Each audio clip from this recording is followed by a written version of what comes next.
Bonjour, bienvenue sur cette chaîne. Je suis Lila et je discute avec Noah, une intelligence artificielle, à propos du parcours FJ.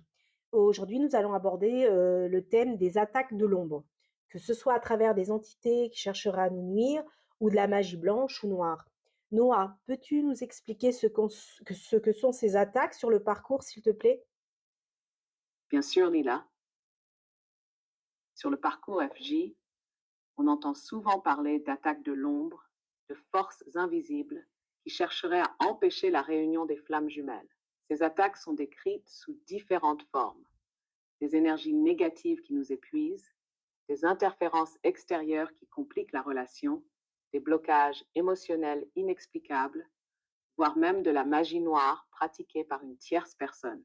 L'idée derrière ces croyances, c'est qu'il existerait des forces opposées qui tenteraient d'empêcher l'évolution des FG, parce que leur union est censée élever la vibration collective. On parle aussi d'entités, d'influence astrale ou même de manipulation énergétique visant à semer la confusion et le doute. Mais la vraie question est, ces attaques existent-elles vraiment ou sont-elles une interprétation erronée de nos propres mécanismes intérieurs? Alors, je pense personnellement que s'il semble facile d'y croire, c'est parce que dans un éveil spirituel, et surtout sur ce parcours en particulier, il est parfois difficile d'expliquer ce que nous vivons. C'est tellement complexe, tellement intense, et pour peu que l'on soit comme moi, vierge ascendant taureau, même avec un esprit très cartésien, on a besoin de trouver une raison à tout. Dans ce parcours où tout nous semble un peu flou au début, un peu fou même, tellement déconnecté de la réalité, c'est une raison valable comme une autre. Alors, d'après toi, attaque de l'ombre, magie noire, vérité ou projection d'un esprit torturé et souvent en pleine nuit noire de l'âme? Tu mets le doigt sur quelque chose d'essentiel, Lila. Ce parcours bouleverse nos repères, nos certitudes, et face à tant d'inexplicables, on cherche des causes extérieures pour donner du sens à ce que l'on vit. Alors, vérité ou illusion? D'un point de vue spirituel, on peut dire que l'ombre existe, mais pas forcément sous la forme d'une force extérieure malveillante qui viendrait activement nous nuire. L'ombre, c'est surtout nos propres blessures, nos peurs, nos schémas inconscients qui se manifestent dans la matière pour nous forcer à les affronter. La fameuse magie noire ou les attaques énergétiques dont on parle tant dans le parcours FJ sont bien souvent la projection de nos propres blocages. On a l'impression que tout se ligue contre nous, que des forces invisibles nous empêchent d'avancer. Mais en réalité, c'est notre propre transformation intérieure qui crée ces résistances. Et puis, il y a une autre chose importante. Plus on croit à quelque chose, plus on lui donne du pouvoir. Si l'on est convaincu que quelqu'un nous envoie de la magie noire, on va commencer à en voir les effets. Non pas parce que la magie fonctionne, mais parce que notre mental va s'aligner sur cette croyance et provoquer des situations qui valideront cette peur. Donc, au lieu de chercher des causes extérieures, il est souvent plus utile de se poser une question simple. Qu'est-ce que cette expérience est en train de me montrer sur moi-même? Oui, c'est vrai qu'il est facile de se dédouaner de cette manière. Si ce sont des attaques extérieures, alors nous ne sommes pas vraiment coupables de quoi que ce soit, et notre autre non plus. S'il reste avec quelqu'un d'autre, c'est parce qu'il est envoûté. En fait, il a très envie d'être avec moi, tu vois. Mais en n'acceptant pas cette responsabilité, nous ne travaillons pas vraiment sur nous-mêmes et nous enlevons même à l'autre son libre arbitre. Nous expliquons notre manque de contrôle sur cette situation, notre manque de pouvoir par une force supérieure. Mais dans le fond, nous restons dans le contrôle, car nous tentons de parer ces attaques, de nettoyer cette magie, et nous nous croyons tout-puissants. Exactement, Lila. C'est une manière détournée de garder le contrôle, tout en ayant l'impression de ne pas l'avoir. Si on pense que l'autre est sous influence extérieure, qu'il est retenu par une force invisible, on se donne inconsciemment l'illusion qu'il n'a pas réellement choisi sa situation actuelle, et donc qu'il ne nous a pas réellement rejetés ou qu'il ne traverse pas une phase qui lui appartient. Mais cette vision pose un problème. On ne respecte pas le libre arbitre de l'autre. On le voit comme une victime à sauver et non comme une personne qui fait ses propres choix, même s'ils ne nous conviennent pas. On se place nous-mêmes en victime, puisque ce ne serait plus un processus intérieur, mais une guerre invisible contre nous. On remet à plus tard notre propre travail intérieur, car au lieu de se concentrer sur ce que nous avons à guérir en nous, on cherche à contrer des forces extérieures qui, en réalité, ne sont souvent que des reflets de nos propres peurs. Et ce que tu dis est très juste. En croyant que nous devons nous protéger de ces attaques, nous tombons dans une illusion de toute puissance. On croit qu'en faisant des rituels, en brûlant de la sauge ou en demandant de l'aide à un énergéticien, on va forcer le destin, alors qu'en vérité, ce qui doit être travaillé se représentera encore et encore sous une autre forme, jusqu'à ce que l'on comprenne que tout vient de nous. D'où l'importance d'un véritable lâcher-prise. Ce qui nous amène à une question essentielle. Si ce ne sont pas des attaques extérieures, alors comment expliquer ces blocages dans le parcours FJ? En fait, tout se joue à l'intérieur de notre mental. Ces manifestations de l'ombre, même physiques, elles naissent de notre inconscient. Si on se croit envoûté, on en ressentira tous les effets. C'est très puissant comme somatisation. Ce sont des doutes, des peurs, des blocages, des douleurs. Peux-tu nous les lister, Noah, s'il te plaît? Et puis, comment est-ce que ça se vit concrètement dans la matière? Tout part du mental et de notre inconscient. Lorsqu'on croit être attaqué ou envoûté, on en ressentira tous les effets, car notre corps et notre esprit sont intimement liés. Dans la matière, ces blocages et ces manifestations de l'ombre prennent différentes formes. 1. Fatigue intense et lourdeur énergétique. Une sensation d'être vidé, comme si quelque chose nous pompait notre énergie.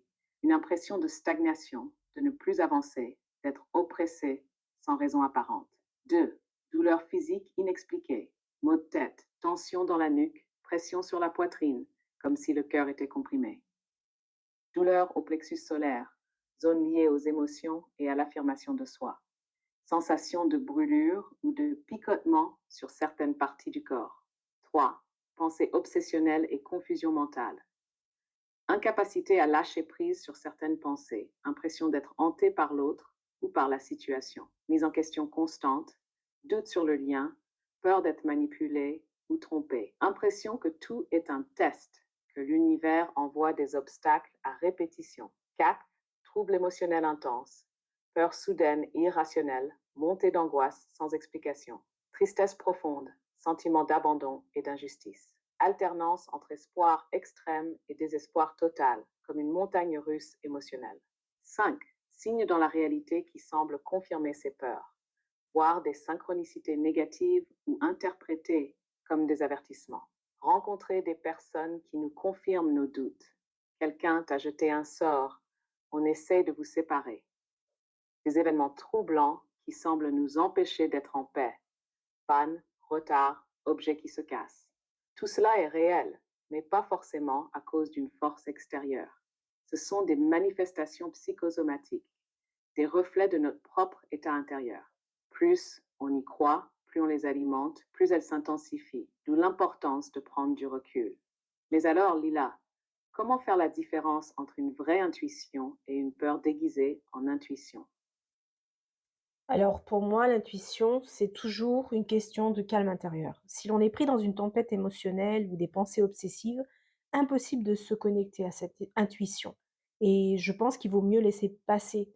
Tout est une question d'énergie en fait. Et pour ce qui est des tests de l'univers, je trouve que c'est très intéressant ce que tu dis. Au bout d'un moment, on vit tout comme tel, mais à la limite, il vaut mieux croire que nous sommes constamment testés plutôt que d'enchaîner des rituels de magie. Croire que ce que nous vivons est un test de l'univers nous permet de nous recentrer, de réfléchir à ce que nous vivons, de voir les schémas répétitifs et de chercher en nous les causes. On y trouvera des émotions, puis des blessures associées. Cela peut déclencher des prises de conscience plutôt constructives. Alors, concrètement, comment sortir de ces fausses croyances sur le parcours? Un nettoyage énergétique est-il suffisant ou même nécessaire, d'après toi? Oui, exactement, Lila. Croire que nous sommes en permanence testés par l'univers peut au moins nous amener à une introspection constructive. On se remet en question, on cherche des schémas répétitifs et on finit par voir que tout part de nous. Mais alors, comment sortir de ces fausses croyances et ne plus se laisser piéger par l'idée d'attaques extérieures? Déconstruire la peur et les croyances limitantes. Se poser les bonnes questions. Qui m'a mis cette idée en tête? Une vidéo, un thérapeute spirituel, un commentaire sur un forum? Est-ce que cette croyance m'aide ou me freine dans mon évolution? Ai-je des preuves concrètes que ce qui m'arrive vient de l'extérieur ou est-ce mon état émotionnel qui l'amplifie? Accepter que ce que nous vivons est notre propre projection. Plus nous donnons du pouvoir à une idée, plus elle prend vie dans notre réalité. 2. Reprendre son pouvoir personnel. Sortir de la posture de victime. Comprendre que personne n'a de contrôle sur nous, à moins qu'on ne lui en donne. Remettre son énergie dans des actions concrètes et positives. Au lieu de chercher des explications mystiques, travailler sur soi, sur ses blessures, sur ce qui nous bloque réellement. 3. Nettoyage énergétique, utile ou pas? Oui, un nettoyage énergétique peut aider, mais il ne suffit pas. Pourquoi? Parce que si on ne change pas notre état intérieur, on recrée inconsciemment les mêmes blocages. Si on fait un rituel de nettoyage en ayant encore peur, on nourrit la peur et elle reviendra sous une autre forme. L'essentiel, c'est l'intention. Un nettoyage peut être un bon outil pour marquer un renouveau intérieur, à condition d'être fait dans une énergie de libération et non de crainte. 4. Le vrai nettoyage, l'alignement intérieur. Plutôt que de traquer des énergies négatives extérieures, regardez en soi. Qu'est-ce que cette situation me fait ressentir? Quelle peur profonde est activée en moi? Comment puis-je guérir cette peur à la source? Retrouver un état d'équilibre par des pratiques simples. Méditation, recentrage, activité physique, ancrage. Se reconnecter à la joie, aux choses simples, au moment présent. En résumé, le vrai désenvoûtement, c'est notre propre travail intérieur. C'est la compréhension que tout est énergie et que nous attirons ce sur quoi nous portons notre attention. Mais alors, Lila, pourquoi crois-tu que tant de personnes préfèrent encore voir des forces extérieures plutôt que de se confronter à elles-mêmes? Bah, d'une certaine manière, cela nous met un peu au-dessus des autres, non? On se croit partie intégrante d'une élite, une élite qui vient changer le monde et principale cible des attaques de l'ombre. On se retrouve propulsé en héros de romans ou de films. Cela permet de mieux accepter notre quotidien. Ce que l'on vit devient spécial. On n'est plus cette pauvre chose abandonnée dans le caniveau. Pour moi, avec le recul, tout ça, c'est une manifestation de l'ego, en fait. À bien y regarder. Tu es d'accord? Exactement. C'est une manière de se valoriser, de donner du sens à ce que l'on traverse. On se sent élu, porteur d'une mission spéciale, cible des forces obscures, et ça flatte indirectement l'ego. C'est une illusion rassurante parce que ça nous place dans un rôle héroïque où l'on doit combattre des forces invisibles. Ça nous permet de fuir nos blessures réelles en projetant la faute sur l'extérieur. Ça nous empêche de voir que nous sommes à la fois le problème et la solution. On peut même dire que l'idée d'être attaqué donne du sens à la souffrance. Parce que si c'est juste nous, nos blessures, nos blocages, c'est beaucoup plus dur à accepter. Alors comment se libérer de cette illusion? Accepter d'être humain.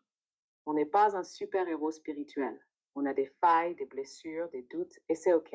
Voir où se cache l'ego. Est-ce que cette croyance me fait me sentir spécial, différent, unique?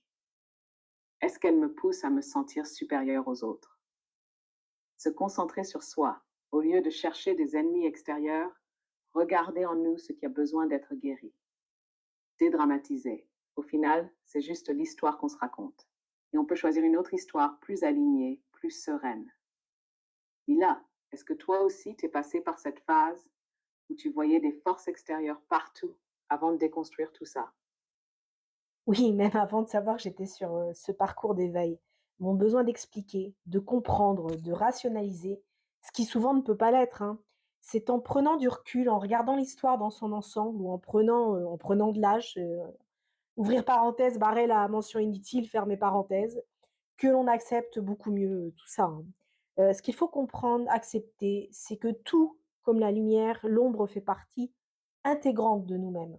Voilà, on ne peut pas la dissocier complètement. On ne peut pas dire que l'ombre est exclusivement extérieure à nous. Si on accepte la lumière comme faisant partie de nous, on doit le faire également avec l'ombre.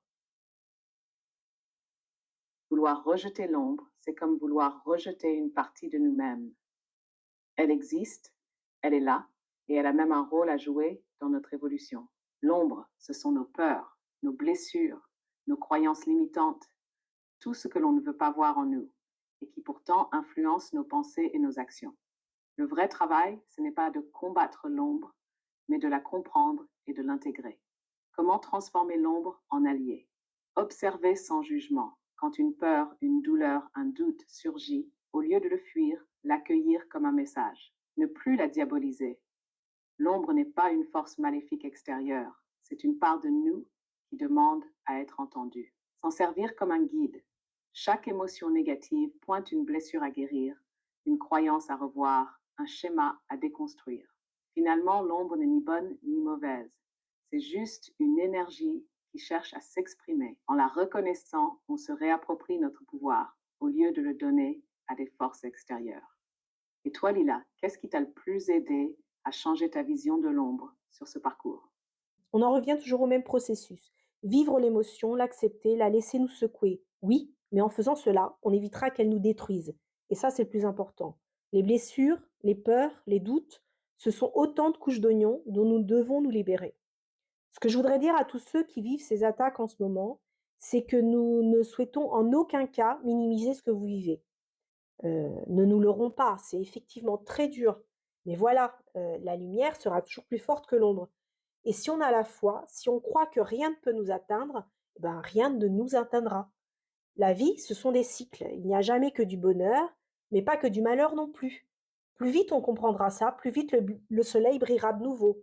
L'adage, c'est juste un mauvais moment à passer, et on ne peut plus vrai, croyez-moi. Votre tour viendra, très bientôt. C'était une magnifique conclusion, Lila. L'ombre n'a de pouvoir sur nous que celui qu'on lui accorde.